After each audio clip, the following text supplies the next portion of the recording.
Good evening. Tonight, I'd like to talk to you about the end of our combat mission in Iraq, the ongoing security challenges we face, and the need to rebuild our nation here at home. I know this historic moment comes at a time of great uncertainty for many Americans. We've now been through nearly a decade of war. We've endured a long and painful recession. And sometimes, in the midst of these storms, the future that we're trying to build for our nation, a future of lasting peace and long-term prosperity, may seem beyond our reach. But this milestone should serve as a reminder to all Americans that the future is ours to shape if we move forward with confidence and commitment. It should also serve as a message to the world that the United States of America intends to sustain and strengthen our leadership in this young century.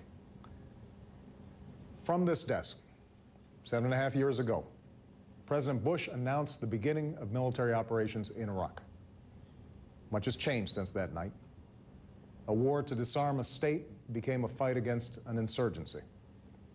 Terrorism and sectarian warfare threatened to tear Iraq apart. Thousands of Americans gave their lives. Tens of thousands have been wounded. Our relations abroad were strained. Our unity at home was tested. These are the rough waters encountered during the course of one of America's longest wars. Yet there has been one constant amidst these shifting tides. At every turn, America's men and women in uniform have served with courage and resolve. As Commander-in-Chief, I am incredibly proud of their service.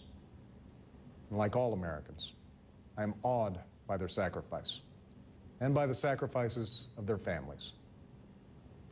The Americans who have served in Iraq completed every mission they were given. They defeated a regime that had terrorized its people. Together with Iraqis and coalition partners who made huge sacrifices of their own, our troops fought block by block to help Iraq seize the chance for a better future. They shifted tactics to protect the Iraqi people, trained Iraqi security forces, and took out terrorist leaders. Because of our troops and civilians, and because of the resilience of the Iraqi people, Iraq has the opportunity to embrace a new destiny, even though many challenges remain.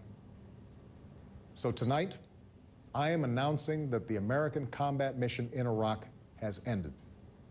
Operation Iraqi Freedom is over, and the Iraqi people now have lead responsibility for the security of their country.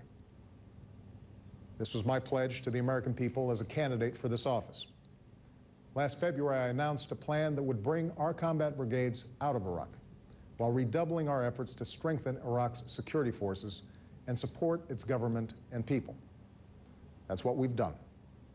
We've removed nearly 100,000 U.S. troops from Iraq. We've closed or transferred to the Iraqis hundreds of bases.